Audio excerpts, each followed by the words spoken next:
하나님 말씀 마태복음 26장입니다. 마태복음 26장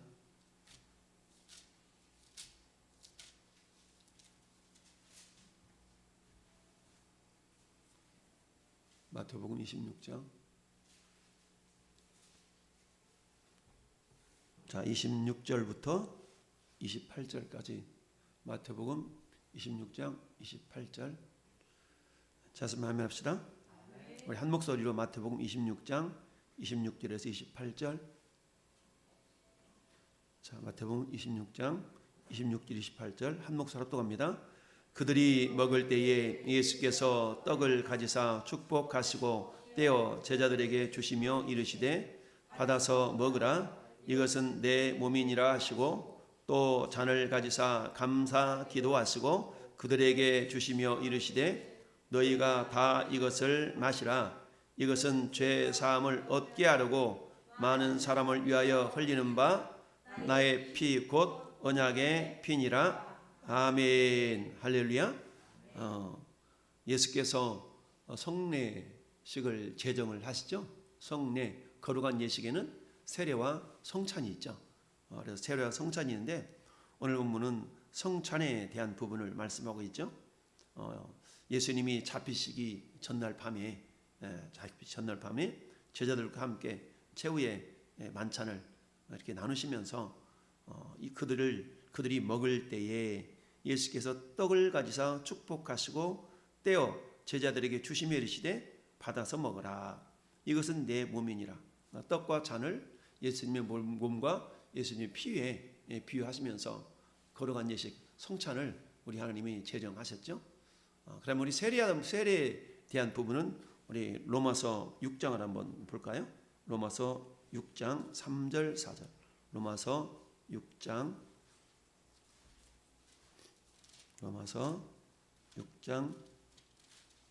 3절 4절 우리가 잡독합시다. 무릇 그리스도 예수와 합하여 세례를 받은 우리는 그의 죽으심과 합하여 세례를 받은 줄을 알지 못하느냐.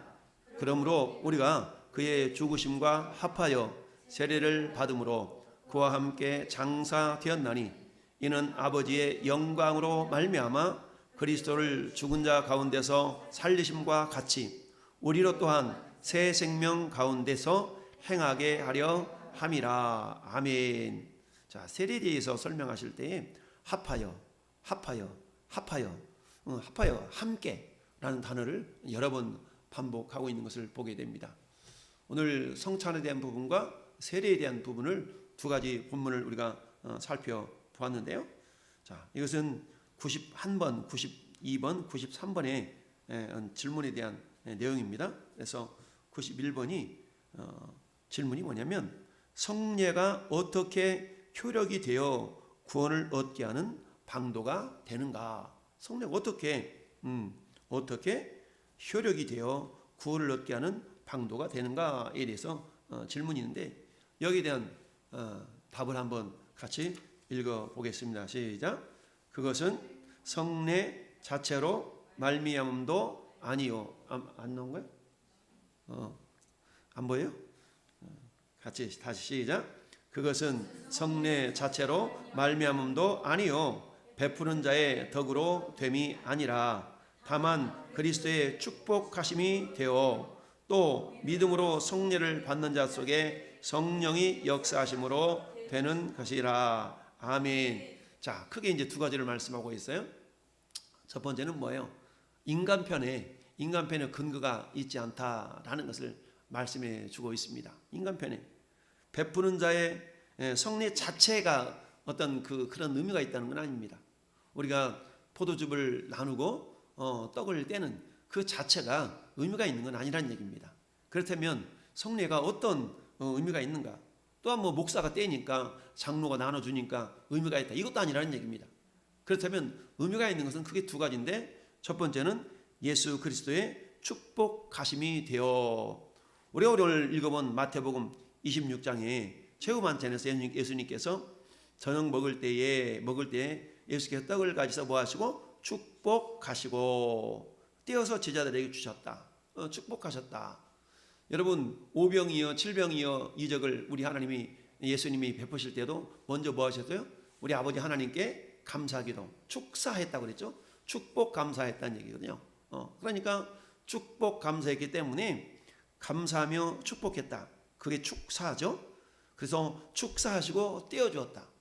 그러니 이 성찬의 어떤 그 유익함이라는 것이, 성례의 유익함이라는 것이 그 자체로 유익이 되는 것이 아니라 그리고 베풀어 주는, 떼어 주는 사람 때문에 또 유익이 되는 것이 아니라, 첫째는 예수 그리스도의 축복하심 때문에 그렇다. 할렐루야.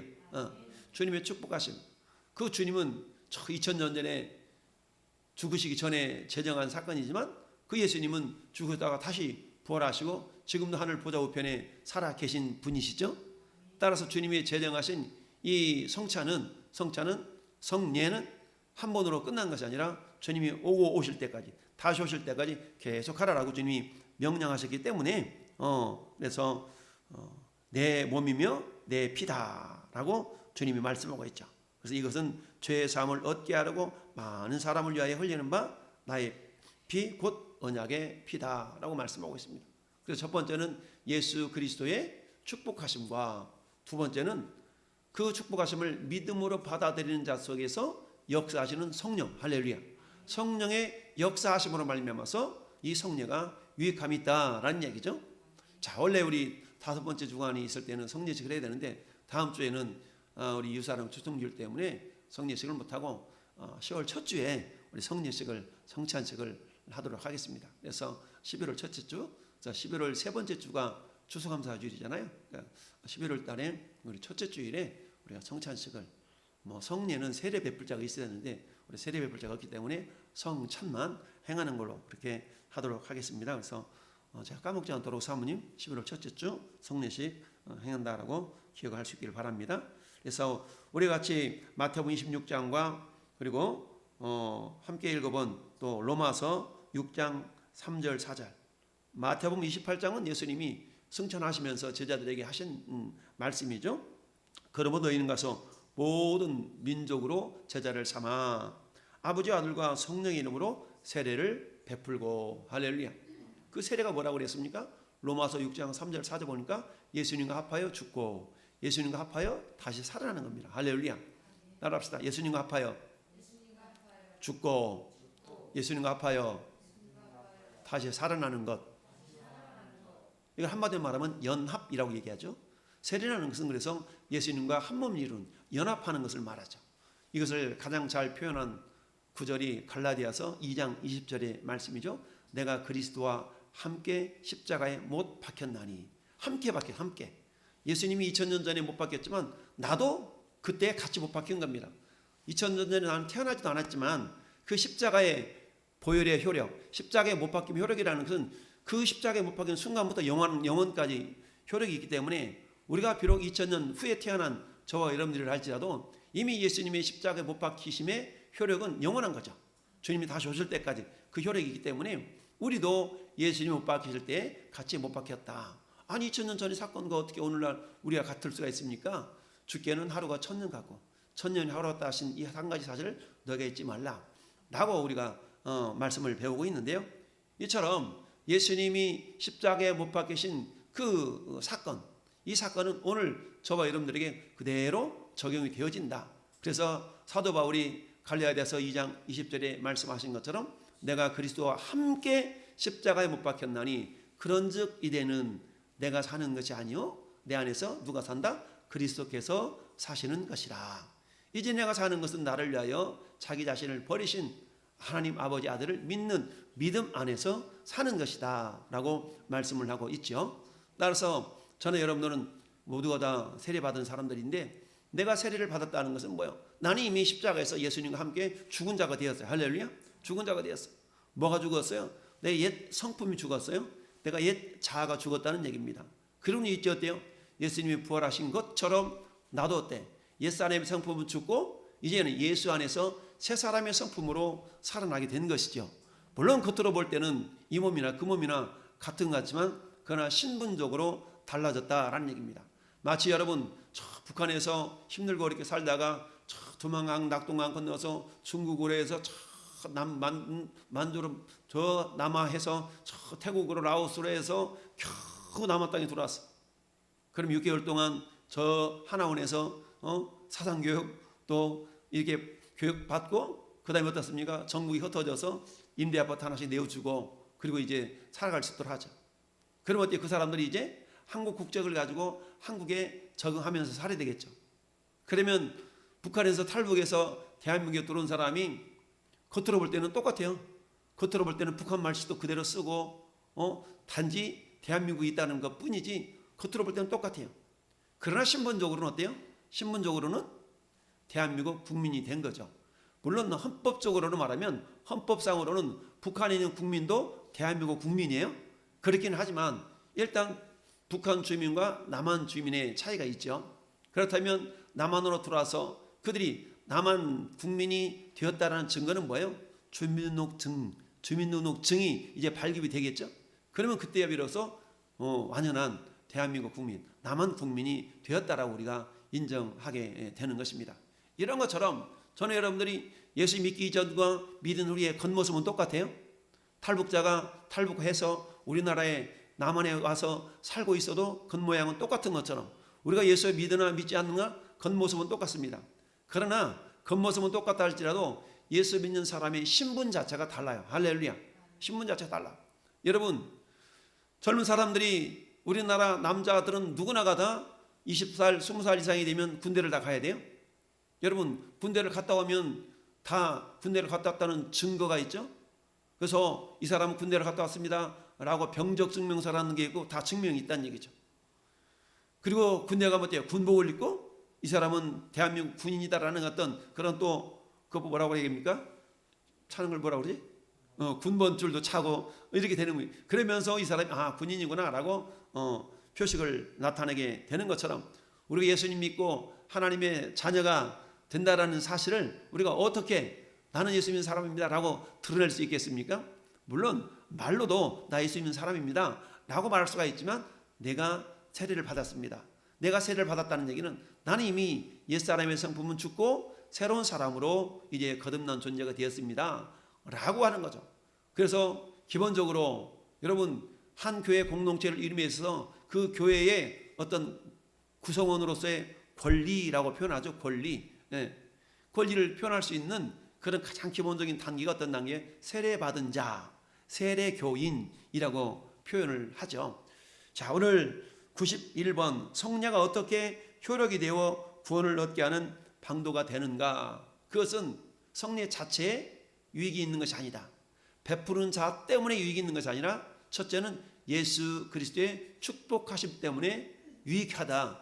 두 번째는 그것을 믿음으로 받아들일 때에 성령께서 역사하시기 때문에 유익하다라고 우리는 기억해야 됩니다. 할렐루야. 그 다음에 92번째, 92번째 그렇다면 성례가 무엇냐라고 질문을 던졌을 때 우리가 한번 성례의 답에 대해서 한번 읽어보겠습니다. 성례는 그리스도께서 세우신 거룩한 예식인데 그리스도와 그 새 언약의 유익을 깨닫는 표로서 표시하여 인처 신자들에게 적용하는 것이다. 아멘. 말이 참 고상하고 그런 말로 표현되어 있죠. 자, 그리스도께서 세우신 거룩한 예식이다. 첫째는 예수님이 세우셨다는 얘기죠. 예수님이 세웠다. 우리가 인간이 합시다라고 세워진 것이 아니라 예수님이 세우셨다라는 겁니다. 성례는 그리스도께서 세우신 거룩한 예식인데 그리스도와 그 새 언약의 유익을 깨닫는 표로서 새 언약은 뭡니까? 예수 그리스도를 믿는 사람들에게 성례를 행함으로 말미암아서 너는 이제 하나님의 자녀야, 한 식구야 라는 어떤 표식이 된다라는 말씀입니다. 그래서 로마서 4장 11절은 뭐라고 말씀하고 있는가? 로마서 4장 11절 시작.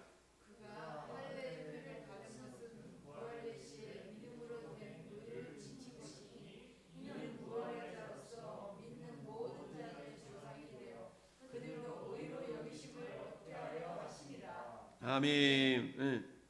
자, 그가 할례의 표를 받은 것은 그는 누구냐면 아브라함을 얘기하고 있어요. 지금 믿음으로 아브라함은 이런 의미인데, 자, 로마서 4장인 아브라함에 대해서 얘기하고 있는데 그가 할례표를 받은 것은 무할례 시의 믿음으로 된 의를 인친 것이니.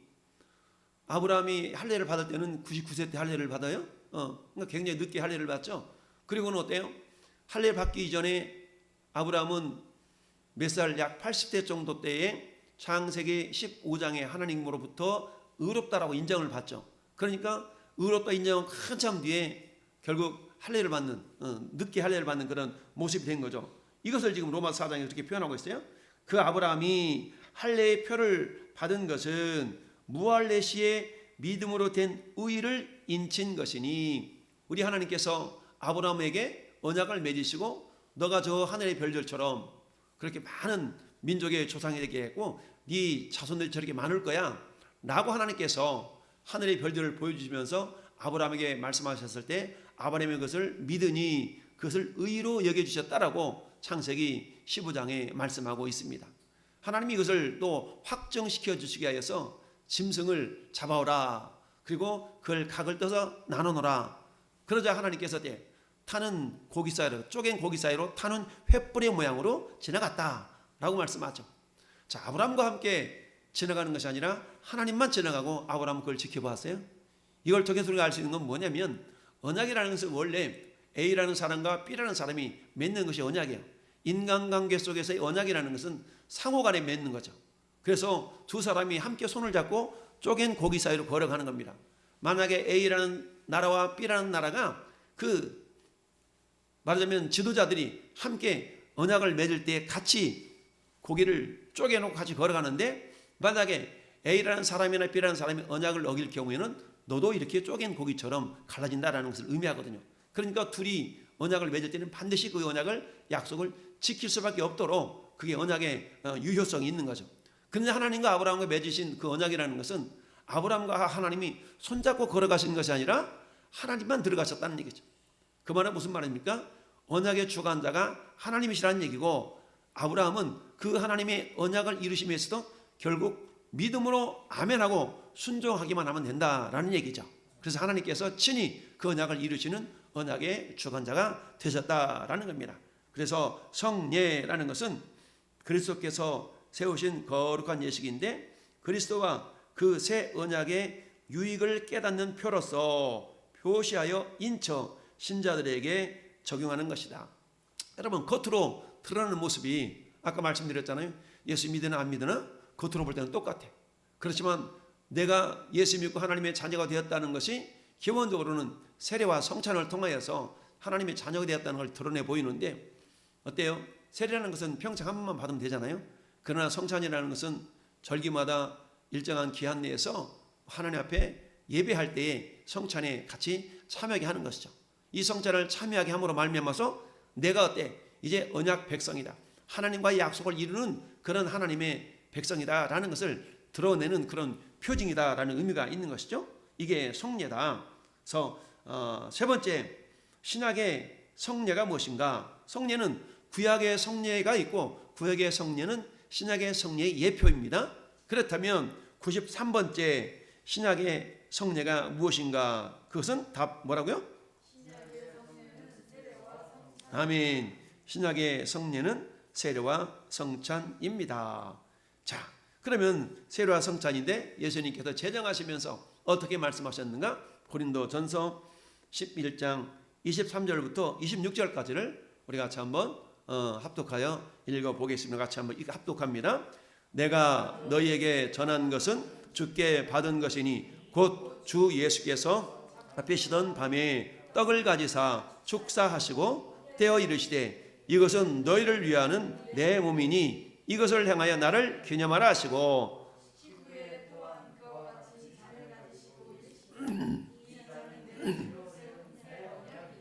이것을 행하여 마실 때마다 나를 기념하라 하셨으니 너희가 이 떡을 먹으며 이 잔을 마실 때마다 주의 죽으심을 그가 오실 때까지 전하는 것이니라. 아멘.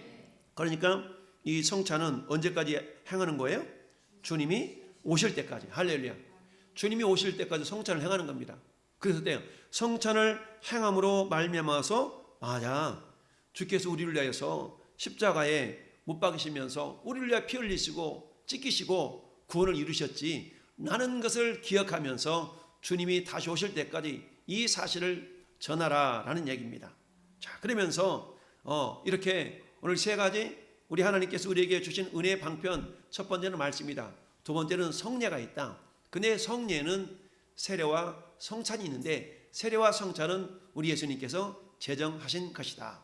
성례는 예수님이 잔을 나누시고 떡을 떼시는 것을 통하여서 예수님의 살과 피, 흘리신 피와 찢기신 살을 기념함으로 말미암아서 주님이 그렇게 피 흘리시고 찢기셔서 우리에게 구원을 이루셨음을 늘 기억하며 늘 감사하며 내가 하나님의 구원받은 백성으로서의 바른 삶을 살아가야지라는 것을 늘 일깨우는 그런 의식이 성찬 예식이고, 그리고 세례라는 것은 평생에 한번 나를 하나님의 자녀 삼아주심을 내가 감사합니다. 그러니 이제 나는 옛사람의 성품은 죽고 예수 안에서 새로운 몸이 되었습니다 라는, 그리고 이제 나는 주님과 한 몸을 이루었습니다 라고 거룩한 연합, 이제 한 몸을 이루었으니까 우리의 삶이 어떤 삶이 이루어져야 될 것인가, 이제 우리의 삶이라는 것은 주님을 찾아가는 삶, 주님을 닮아가는 그런 삶이 되어져야 된다라는 것을 우리가 알 수가 있는데요. 그래서 이제 저나 여러분들이 주님의 은혜를 찾아갈 수 있는 그런 어떤 거룩한 모습들이 저나 여러분 삶 속에 나타날 수 있어야 된다. 그렇다면 성례가 주는 교훈이 뭔가, 성례가 주는 교훈을 한번 우리가 살펴볼 수 있기를 바랍니다. 성례가 주는 교훈, 첫 번째, 시작. 성례의 효력은 그리스도의 축복과 성령의 역사에 기인한다. 아멘. 이 성례의 효력이라는 것은 전하는 자, 떼어주는 자 때문에 있는 것도 아니고, 그리고 빵과 포도즙 자체에 능력이 있는 것이 아니고, 그 효력은 어디에 있다? 예수님의 축복과 성령의 역사로 말미암아서 그 효력이 발생한다라는 이야기입니다. 두 번째, 성례라는 것은 뭐다?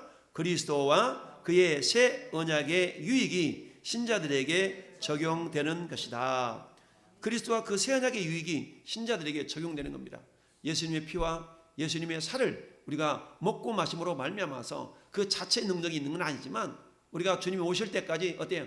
주님의 피 흘리심과 주님의 살이 찢기심으로 말미암아 우리가 구원받은 것을 어때요? 은혜로 구원받은 걸 전하는 거죠. 할렐루야. 네. 이걸 적용하는 것이 성례다. 그리고 세 번째, 신약의 성례는 뭐다? 세례와 성찬이다. 신약의 성례는 세례와 성찬이다.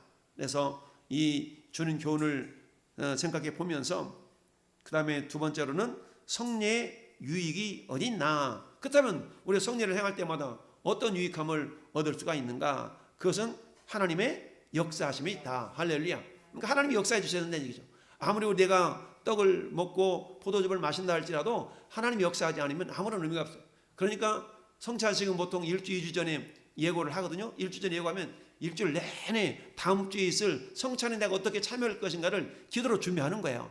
기도로 준비하는 가운데 그 주간에 성찬 예식이 있을 때에, 성찬에 참여할 때 하나님의 역사하심이 내 가운데서 경험이 되는 거예요. 근데 허겁지겁 와가지고 주일 와보니까 성찬식 한데, 이렇게 해가지고 은혜가 될 수가 없어요. 은혜가 될 수 없는 것이 아니라 은혜는 되겠죠. 그렇지만 미리 준비한 사람이 경험하는 은혜와 그냥 닥쳐서 성찬에 참여하는 건 전혀 다른 그런 은혜가 있다는 것을 우리가 알 수 있습니다. 자, 고린도전서 3장 6절 7절 같이 읽어봐요. 나는 심었고 아볼로는 물을 주었으되 오직 하나님께서 자라나게 하셨나니, 그런즉 심는 이나 물 주는 이는 아무것도 아니로되 오직 자라게 하신 이는 하나님뿐이니라. 아멘. 그러니까 하나님이 역사하셔야 된다는 얘기죠. 할렐루야. 아무리 목사가 떡을 떼고 포도즙을 나눠준다 할지라도, 아무리 장로님이 돌아다니면서 베푼다 할지라도 그 자체의 능력이 있는 것이 아니라 주님의 축복하심과 성령의 역사가 있어야 되기 때문에, 우리는 어때요? 성찬식을 행할 때마다 한 주간 전에 미리미리 준비하면서 하나님, 다음 성찬에 주님의 살과 주님의 피를 내가 정말 먹고 마시는 그런 거룩한 예식에 참여되는데, 이 성찬식을 통하여서 주님의 큰 은혜를 경험할 수 있게 해달라고 이렇게 우리가 기도로 준비할 수 있어야 되는 겁니다. 나는 심었고 아볼로는 물을 주었어. 여러분, 이거 전도의 이야기하는 거 아니겠어요? 내가 전도했어. 나는 전도는 잘하는데 양육은 못해. 근데 어떤 사람은 양육은 잘해. 그럼 어때? 전도해서 양육한 거, 그러면 전도하는 사람과 양육한 사람들의 그 몫이 같이 다르다는 얘기죠. 나는 심었고 아볼로는 물을 주었을 때 오직 하나님께서 자라나게 하셨나니 그런즉 심는 이나 물 주는 이는 아무것도 아니로되 오직 자라게 하시는 이는 하나님뿐이니라. 할렐루야. 그러나 어때요? 물 주는 자는 물 주는 자대로, 심는 자는 심는 자대로 우리 하나님의 상급이 있다라고 분명히 말씀하고 있지요. 따라서 유사랑 초청주를 우리 해마다 행하지만 그렇잖아요. 이 사람도 안 돼, 저 사람도 안 돼. 우리가 부정적인 모습을 보면 아무도 없어.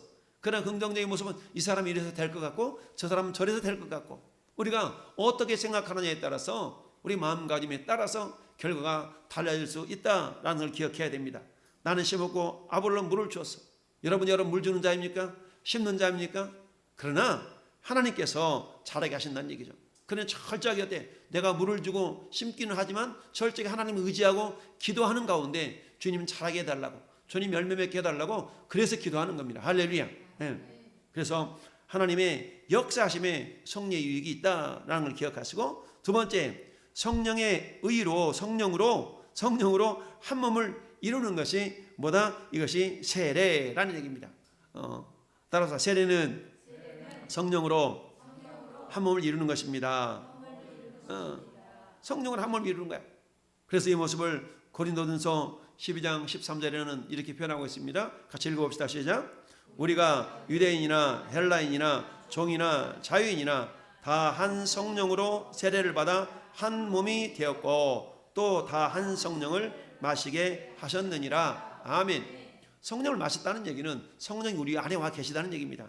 제가 이 물을 먹으면 물이 어디로 가요? 내 안으로 가잖아요. 내 안으로 가. 몸속으로 들어가는 것처럼 성령을 마셨다는 얘기는 성령님이 내 안에 계시다는 얘기죠. 할렐루야. 근데 제 안에 계신 성령님이나 여러분 안에 계신 성령님이나 동일한 성령님이셔요. 성령님이 영이시기 때문에, 예수님은 육체를 가지고 이 땅에 오셨기 때문에 내가 예수님과 함께하고 계실 때는 여러분이 예수님과 함께할 수가 없어요. 그러나 성령님은 영이시기 때문에 내가 성령님과 함께 계실 때도 여러분도 같이 계실 수가 있어요. 할렐루야. 이처럼 성령님은 온 땅에 충만하시다. 할렐루야. 그래서 나도 내 안에도 모실 수가 있고 여러분 안에도 모실 수가 있는, 이게 신비한 연합이라고 표현할 수 있는데, 이처럼 성령으로 한 몸을 이루는 거죠. 따라서 저나 여러분들이 장소가 다르게, 저는 제 집에 있고 여러분의 집에 있다 할지라도 성령으로 서로 연결되는 것은 연결이 되어서 한 몸을 이루는 겁니다. 할렐루야. 이게 거룩한 유기체라고 표현할 수가 있겠죠. 그래서 성령으로 한 몸을 이루는 것이다. 또 하나 어때요? 우리가 성령에 참여하게 되는 것은 영적인 이스라엘이 되는 것이다. 영적인 이스라엘이 되는 것이다. 자, 그래서 영적인 이스라엘이 되는 것에 대한 의미를 로마서 2장 28절 29절에 사도 바울이 뭐라고 표현하는 같이 한번 읽어봅시다. 무릇 표면적 유대인이 아니요 표면적 육신의 할례가 아니라 오직 이면적 유대인이며 할례는 마음에 할지니 영에 있고 율법 조문에 있지 아니한 것이라. 그 칭찬이 사람의 것가 아니요 다만 하나님에게서니라. 아멘.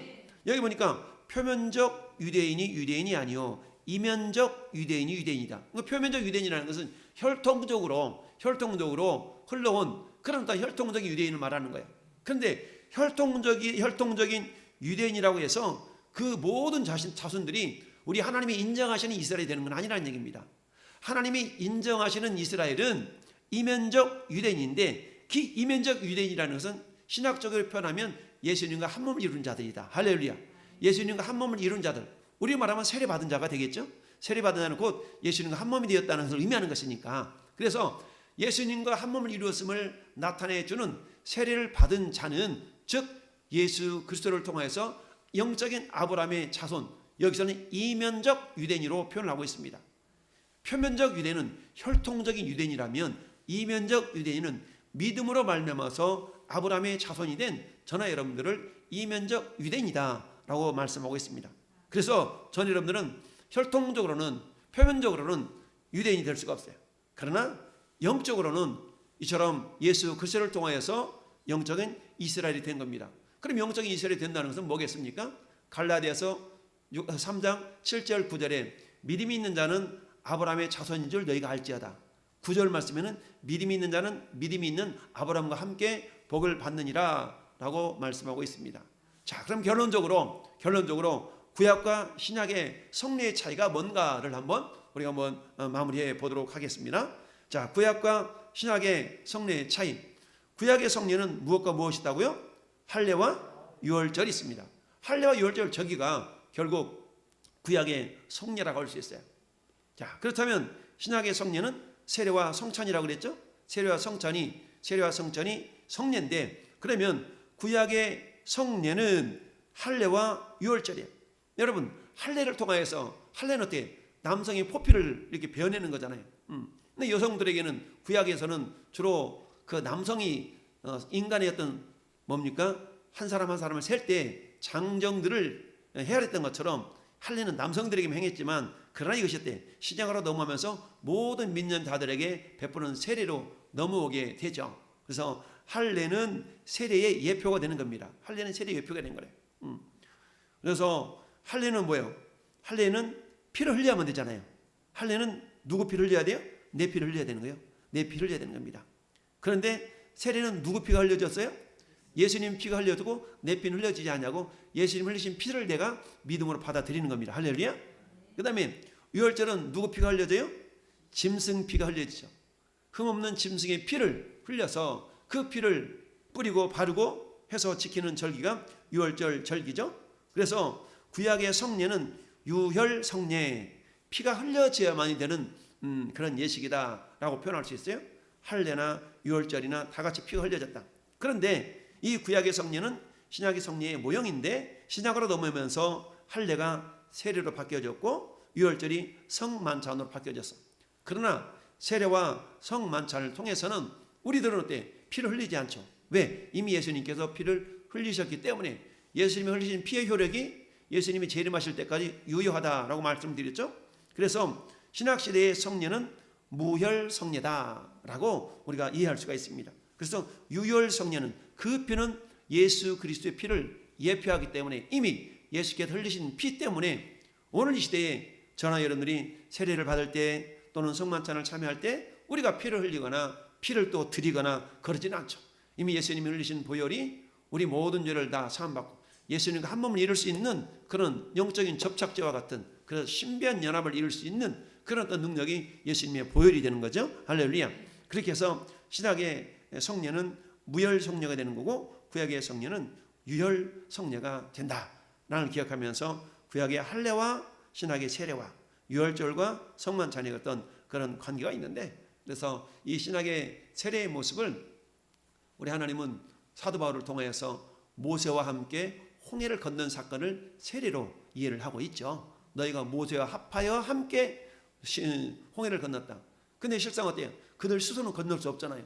그래서 물을 갈라주고 건너가게 하신 그 사건을 우리 주님은 모세와 합하여 세례를 받았다라고 우리 주님이 말씀하고 있죠. 어쨌든 오늘 이 시대에는 저는 여러분 이미 세례를 받은 자요, 그리고 정한 기한마다 우리가 성찬에 함께 참여함으로 말미암아서 주님이 십자가에 들려졌던 보혈과 찢기신 살을 기념하면서 주님이 다시 오실 때까지 그 주님의 은혜를, 구원의 은혜를 늘 기억하면서 우리가 옛사람의 성품을 벗어버리고 새 사람을 입은 자로서 우리가 살아가는 그런 믿음의 사람들이 된 것입니다. 그래서 우리 주님이 이 밤 저는 여러분들에게 오늘 91번부터 93번까지 성례에 대해서 우리가 살펴봤는데요. 다음 시간에는 다시 한번 더 구체적으로 성찬의 세례에 대해서 살펴보는 시간을 갖도록 하겠습니다.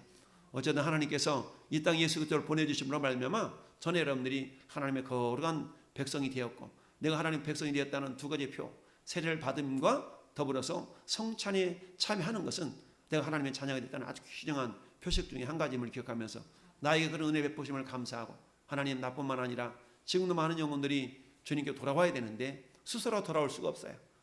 나를 통해 돌아오게 하는 방법을 우리 하나님은 전도에 미련한 것으로 라고 표현하고 있습니다. 어찌 보면 전도는 미련하지만 그러나 그것을 우리가 감당할 때 하나님의 큰 은혜가 경험되어진다는 사실을 기억하면서, 하나님 데살로니가 교회 성도들을 향해서 사도 바울이 너희가 나의 자랑이다, 너희가 나의 면류관이다 라고 그랬죠. 하나님, 나에게도 주님 앞에 설 때 나의 면류관이 무엇이겠습니까? 나의 자랑이 무엇이겠습니까? 내가 전도한 사람이 나의 면류관이고 나의 자랑이에요. 여러분의 자랑이 과연 몇 명이나, 여러분의 면류관이 과연 몇 명이나 주님 앞에 서 있을지 우리 이 시간 한번 돌아보면서, 주님 내 자랑과 내 면류관이 많이 있을 수 있도록 주님 나에게 믿음을 달라고, 담대함을 달라고 우리 같이 합심하여 기도하십시다. 할렐루야. 아버지 하나님 감사합니다. 아버지 하나님